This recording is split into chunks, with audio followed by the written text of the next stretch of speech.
बेटा, तुम्हारी छुट्टियां खत्म हो गई हैं, तो तुम अकेले अपने जॉब लोकेशन पर चली जाओ। बहू तुम्हारे साथ जाकर क्या करेगी? अभी तो तुम दोनों की नई नई शादी हुई है, तो एक दूसरे के साथ रहने की आदत भी नहीं होगी। तुम तो वैसे भी मुंबई में अकेले ही रहते थे।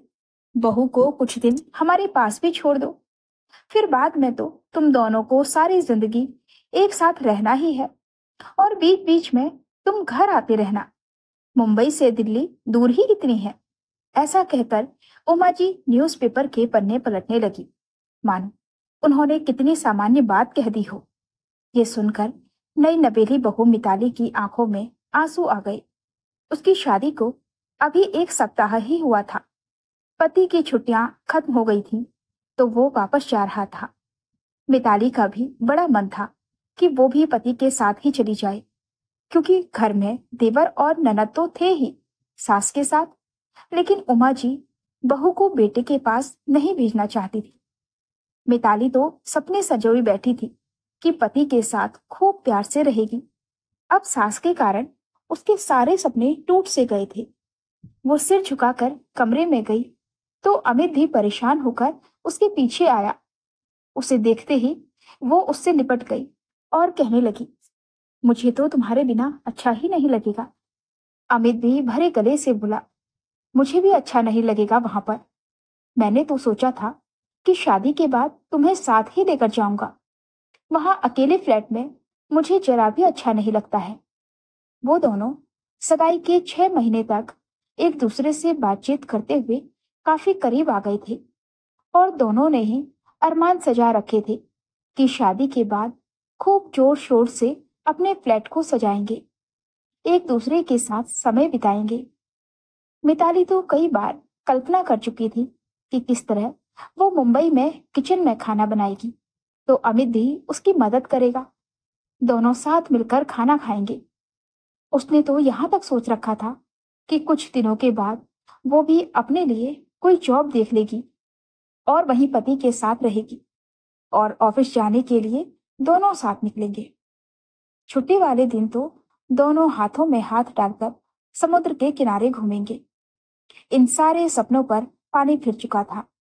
ऊपर से अभी दोनों का प्यार एकदम नया नया था, तो दोनों को एक दूसरे के साथ ही रहने का मन कर रहा था। अमित धीरे से बोला, मैं पापा से बात करता हूँ, शायद वो मेरी बात को समझ जाएं। अमित अपने पिता के पास गया और कहने लगा, पापा, मैं मिताली को भी अपने साथ लेकर जाऊं क्या? तो उसके पिताजी कहने लगे, देखो बेटा, मुझे तो कोई प्रॉब्लम नहीं है, लेकिन तुम्हारी माँ कह रही थी कि अभी वो बहू को जाने नहीं देना चाहती, क्योंकि उन्हें भी अपनी बहू के साथ समय बिताने का बहुत मन है। तो मुझे लगता है कि कुछ दिन के लिए तुम उनका मन रख लो, उसके बाद आना तो अपनी पत्नी को ले जाना।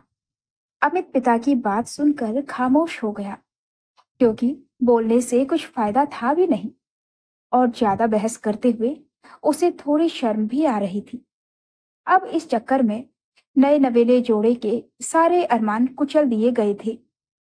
उसकी सास को ये नहीं समझ में आ रहा था कि उनकी खुद की शादी को इतने साल हो चुके थे, वो अपने पति से आज तक कभी अलग नहीं रही, तो बेटे बहू को भी तो साथ ही रहने का मन करता होगा। खैर, पति के जाने के बाद मिताली ने घर के कामों में मन लगाने की कोशिश की, तो उसकी सास तो उस पर जिम्मेदारियां डालती चली गई। लेकिन इस बीच उसने गौर किया कि घर वाले जब एक साथ बैठकर कुछ बातचीत करते रहते थे, तो उसके जाते ही सब एकदम से खामोश हो जाते थे। उमा जी ने भी सभी को खास हिदायत दे रखी थी कि बहू के सामने कोई भी पर्सनल बात नहीं करनी है। एक दिन उमा जी की बेटी आरती कहने लगी, माँ, तुम ऐसा क्यों बोलती हो? भाभी तो कितनी अच्छी है, हम सबका कितना ध्यान रखती हैं, और अभी तो वो हमारे साथ अच्छे से घुल मिल गई हैं, तो उनके सामने घर की बातें करने में क्या प्रॉब्लम है? तब वो कहने लगी, अरे, बहू तो पराए घर से आई है, इस तरह किसी बाहरी के सामने अपने घर की बातें थोड़े ना करते हैं। तभी सास के लिए गुनगुने तेल की कटोरी लेकर आ रही मिताली ने सब सुन लिया तो उसका चेहरा उतर गया। वो तो यहाँ पर दिल से सबका ध्यान रखने की कोशिश कर रही थी। उसे अमित की याद तो आती थी, लेकिन बाकी घर वालों से वो मधुर व्यवहार करती थी ताकि सबके साथ एक प्यार भरा रिश्ता बना सके। लेकिन उसकी सास तो उसे पराई कह रही थी। अभी भी वो तेल की कटोरी लेकर सास के बालों में लगाने के लिए ही आ रही थी। अब तो उसका सारा उत्साह खत्म हो गया था। लेकिन सास ने उसके हाथ में तेल की कटोरी देखी तो मुस्कुराते हुए कहने लगी, वाह बहू, मालिश करने आई हो मेरी, आ जाओ। फिर वो बेटी से बोली, तुम जाओ, हम बाद में बात करते हैं।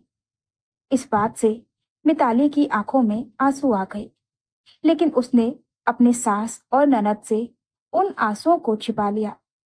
वो चुपचाप बैठकर सास के सिर में तेल की मालिश करने लगी। आज उसे समझ में आ रहा था कि घर वाले उसके सामने हमेशा चुपचाप से क्यों रहते थे। डाइनिंग टेबल पर भी सब शांत होकर खाना खाते थे। मिताली कोई बातचीत करने की कोशिश करती थी तो सास उसे डांट देती थी। हमारे यहाँ खाना खाते टाइम कोई बात नहीं होती है। बाद में भी जब सब लोग कमरे में बैठकर कुछ बातें कर रहे होते थे तो मिताली के आते ही सब एकदम से खामोश हो जाते थे। वो खामोशी मिताली को काटने लगती थी तो वो उठकर वहां से चली जाती थी। लेकिन आज उसे समझ में आ गया था कि सास उसके बारे में क्या सोचती है। उसका मन पीड़ा से कराह उठा और वो सोचने लगी कि 6 महीने से मैं यहाँ पति के बिना पड़ी हूँ। इस बीच अमित बस 2 बार मिलने के लिए आया है और उसमें भी उसे पति के साथ समय बिताने का मौका बस रात में ही थोड़ी देर के लिए मिल पाता था। अभी उसे लग रहा था कि वो यहाँ पर किस लिए पड़ी हुई है। उसने उसी रात अमित से बात की और कहने लगी, मम्मी जी तो मुझे पराई समझती हैं और मेरे सामने कुछ बातचीत ही नहीं करती। अमित ने अगली सुबह अपनी माँ को फोन लगाया और कहने लगा, माँ, मुझे पता चला है कि तुम अभी भी मेरी पत्नी को पराई समझती हो। तो वो भड़क उठी और कहने लगी, जरूर तेरी पत्नी ने हमारे खिलाफ तेरे कान भरे हैं। अभी तो वो हमारे ही घर में हमारे छत के नीचे रहती है तो ये हाल है। अगर गलती से तेरे पास चली गई होती तब तो इसने तेरा ब्रेन वॉश ही कर दिया होता। देख बेटा, इस तरह पत्नी की बातों में नहीं आते। और वैसे भी आज उसने मेरी शिकायत करके ये बात साबित कर दी है कि वो पराई ही है। तो बस इसीलिए हम उसके सामने घर की बातें नहीं करते और उसके लिए यही ठीक है। इतना कहकर उन्होंने फोन काट दिया। अमित को भी माँ की बात बड़ी बुरी लगी और उसने सोच लिया कि अब कुछ तो करना ही होगा। अगले सप्ताह ही वो छुट्टी लेकर घर चला आया। उसे अचानक से देखकर घर वाले बहुत खुश हो गए थे। लेकिन अगली सुबह ही वो अपनी माँ से बोला, माँ, इस बार मैं मिताली को अपने साथ लेकर जाऊंगा। वो कहने लगी, अरे, बहू को कुछ दिन के लिए तो हमारे पास छोड़ दे। मिताली बोल पड़ी, नहीं मम्मी जी, अब मैं अपने पति के साथ ही जाऊंगी। यहाँ पर रहने में मुझे भी अजीब लग रहा है, क्योंकि इस घर के लिए तो मैं पराई हूं ना। ये सुनकर उमा जी गुस्से में कहने लगी, बहू, तुम पति के साथ मौज मस्ती करने चली जाओगी तो हमारी सेवा कौन करेगा। जब हम इस दुनिया में नहीं रहेंगे तब ये बेशर्मी दिखा लेना। मिताली हैरानी से सास का चेहरा देखने लगी और कहने लगी, मैं अपने पति के पास मौज मस्ती करने के लिए नहीं जा रही हूँ मम्मी जी। इतने दिनों से आप भी तो पापा जी के साथ रह रही हैं, तो क्या ये बेशर्मी करना हुआ। उमा जी गुस्से में बोली, मुझसे जुबान लड़ाती है। तभी अमित बोल पड़ा, माँ, इसमें जुबान लड़ाने वाली कोई बात नहीं है। और वैसे भी जब मैंने आपसे सवाल किया कि आप इससे कोई बात शेयर क्यों नहीं करती, तब आपने मुझे ये जवाब दिया था कि बहू तो पराई है।